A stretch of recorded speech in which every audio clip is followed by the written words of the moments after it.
Hello, my students. How are you? Gostaram do Did you like the text of the week? Just like most of the texts we have read, they are unavoidable, so they must be read and reread carefully. And look, I'm not exaggerating, but are we going to class today? History, Man and Time. For those who study history, the allusion to man and time is enough for us to automatically associate ourselves with Cleo's world. But a more precise definition is necessary so that subjectivities are reduced to the maximum in a minimally scientific production. Just as space is associated with geography, time is associated with history. The author starts the chapter talking about the story and how this word seems to have existed forever.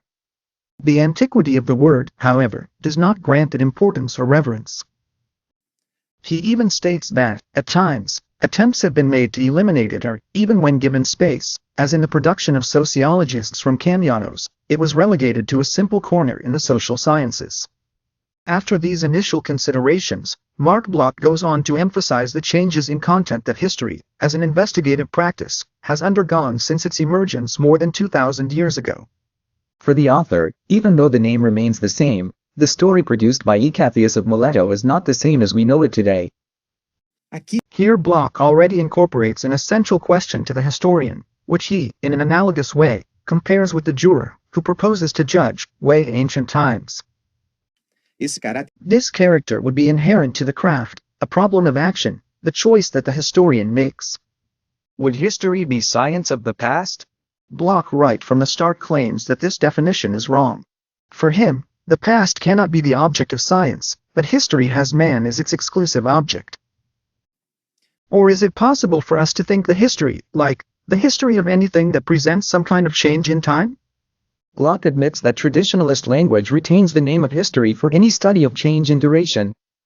As an example, we could think of the history of the solar system, but this study is not the object of history, but of astronomers, just as the study of volcanic eruptions, according to him, is of interest to the physics of the globe.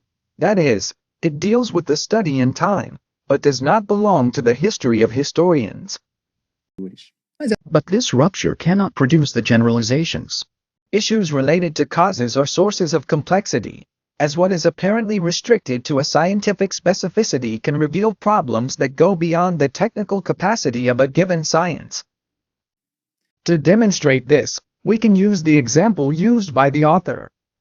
In the 10th century of our era, the deep gulf or Zoom outlined the Flemish coast, later being taken over by sand. To what section of knowledge should the study of this phenomenon lead?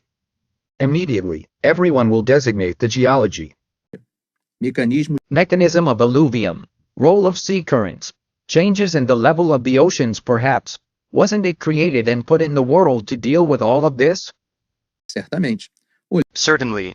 Looking closely, however, things are by no means that simple. It would be a question, first of all, of scrutinizing the origins of the transformation. Here is our geologist already forced to ask himself questions that are no longer strictly within his scope.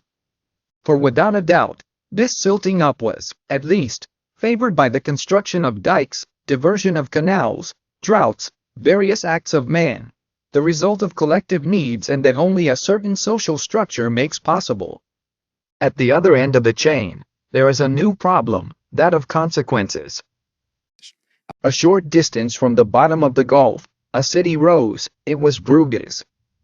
Comunicava It communicated with him by a short river trip. By the waters of the Zuin, it received or dispatched most of the goods that made it, keeping all proportions, to London or New York of its time. The advances in sedimentation have become more and more sensitive every day. Bruges tried in vain, as the flooded surface receded, to push its forward harbors further into the harbor, and its wharves gradually fell asleep. Desert, this was by no means far from it the sole cause of its decline. Physics sometimes acts on the social without its action being prepared, aided or permitted by other factors that do not come from man. But in the rhythm of causal waves, this cause is at least, we cannot doubt it, among the most effective. The object of history is man, but he goes further and says that, more than man, the object of history is men. This use of the plural, according to Bloch, adds relativity, suitable for a science of diversity. The use of the singular man for the author favors abstraction, hence the preference for the plural. Is history a science or an art? What may seem strange was a common debate at the beginning of the 19th century, but as we know, at the end of the century it would tickle the ears of positivist historians, fervently fond of method, whose cult of science made it sacrilegious to give history any place other than the pantheon of science. We have already studied this a lot. According to Bloch, there is no demerit in a story that goes beyond the exact rigors of scientism. He claims that there is no less beauty in an exact equation than in a concrete sentence. This possibility of being less exact than scientific rigor requires would be because human facts are by essence very delicate phenomena, among which many escape mathematical measurement. Then, Bloch dedicates himself to historical time, which for him complements the still vague definition of history as a human science. With our edition, the specialty could be defined as the history of men in time. I consider this opening part one of the best reflections on time for the historian. I still remember exactly the first time I read that passage and the professor's comments about it. So that you can drink from the source, rather than explain it, I will quote it so that you can do your own reading, rework it and choose the best way to explain it to someone. Imagine the question, what is historical time? Shall we go to the text? The historian not only thinks human, the atmosphere in which his thought naturally breathes is the category of duration. Indeed, it is difficult to imagine that a science, whatever it may be, can abstract from time. However, for many of them, who by convention disintegrated into artificially homogeneous fragments, it represents only a measure, a concrete and living reality, subject to the irreversibility of its impulse. The time of history, on the contrary, is the very plasma in which phenomena are embedded and is the place of their intelligibility.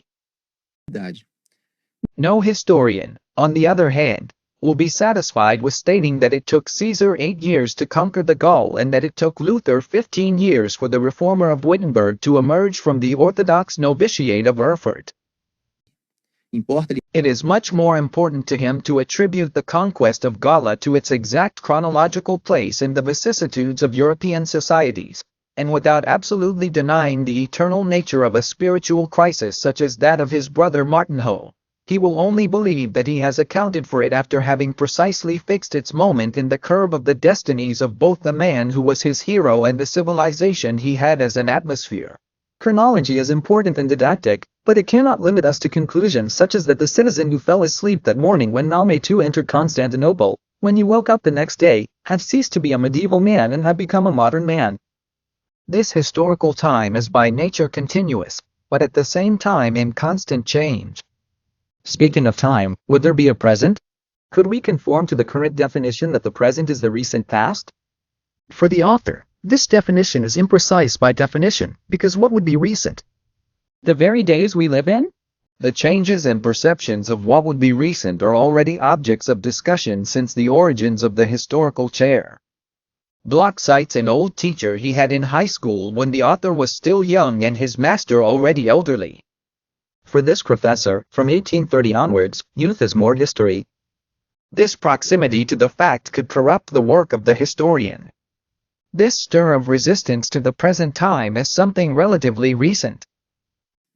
The fragmentation of time can give rise to fragmented, isolated, unproductive and limited knowledge. Preconceptions about different times can become unproductive. Even Stone Age must be the preserve of specialists. Historical investigations do not suffer from autarky. Isolated, no one will understand anything, only half. Mutual help is needed, a universal contribution. In conclusion, the author states that a science is not defined only by its object, but that its limits can also be set by the nature of its methods. We're done here. I hope this video has contributed to a reading and reflection on this topic that is extremely important to us. Okay guys, big hug.